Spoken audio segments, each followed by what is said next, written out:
A lot of things. Obviously, finally making it was inspired by the writer's strike and my desire to make something small that I could control.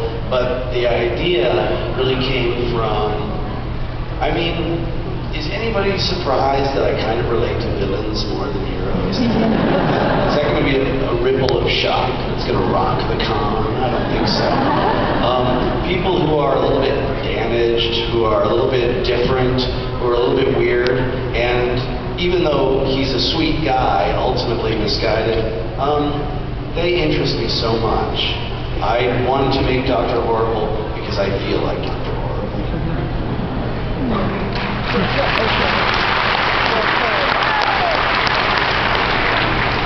How did you get your first writing job on Roseanne, and what advice would you give to aspiring TV writers? I got my first job by writing a bunch of spec scripts. I wrote, I think, 5, the last of which was a Roseanne, and that's what got me the gig. It was just kept crunching them out, basically, and everyone would be received extremely well by my dad, with varying degrees from other people, it really was just a question of pounding it out and working as much as I could while I was also working in a video store, and trying to find the shows that really spoke to me. People are always worried about, well, they've read too many specs of this, or never write a spec for a show that you want to be on, or something like that. But ultimately, the shows that inspire you are the ones that you're writing something decent, or write something good about. And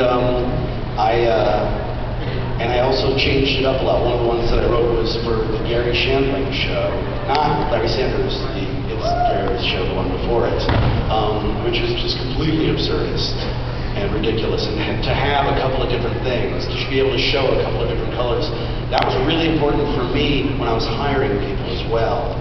Well, they can do the drama, but if they got the other thing, and for somebody to have, a truly funny spec and then, some truly dramatic spec, obviously you can have one that's both, but to play different colors makes a big difference, I think, in getting hired. Hi, Joss. I really love Dr. Horrible, and I was wondering when can we play Songs from It on Rock Band or such games?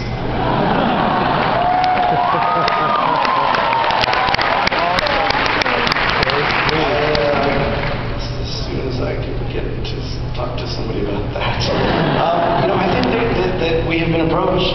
I think that there was some talk about doing it on Rock Band, and now I can't remember why it didn't happen. Should it happen? Yeah. Objection, leading the witness. Nobody just wanted to hear you shout again. We'll look into it. And you can have the first one for free. I'm lying. I don't even know you. Vision is going. Not like vision is not like I'm making artificial flowers in a basement. Vision is going. I just happen to be super old. I know you're a lover of comic books. I'm not aware of that form. What comics most inspired you as a storyteller? I had it great. I grew up with comics in the perfect way. I was reading the Ross Andrews Spider-Mans, and they were sort of tough and fun. Then, the Avengers, which I mentioned yesterday, the Jim Starlin Avengers Annual, Death of Warlock, very key. Then along comes a little boy named Frank Miller, who's shaking everything. And then just out of college, and that's when Dark Knight and Watchmen hit. So I've managed to, the X-Men also before that, was really groundbreaking, and I've managed to be the exact right age for every, groundbreaking mainstream comic. And I also read a lot of heavy metal when I was a kid, because that was the kind of comic that contained a sort of boobies that you couldn't find in American literature at that time. And also some of the most disturbing stories I've ever read in my life that haunt me to this day, but it was worth it for the boobies.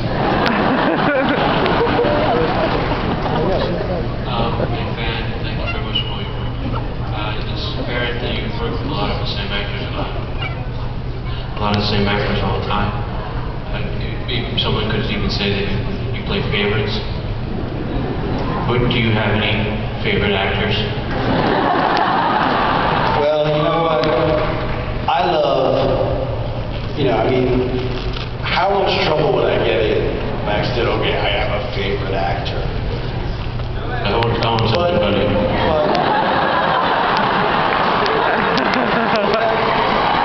Then I guess I might as well say it's Nathan Fillion.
Sexuality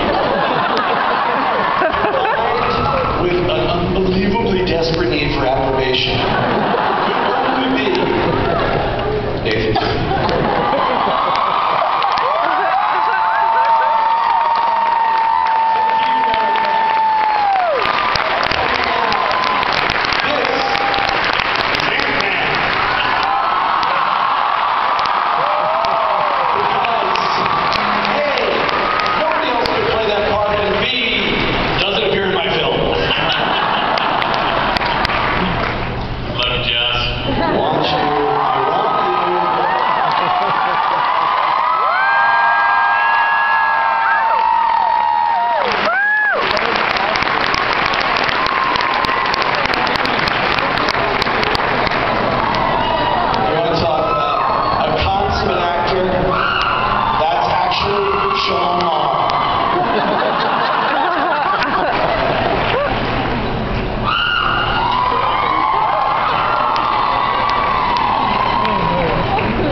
What? You have a man crush.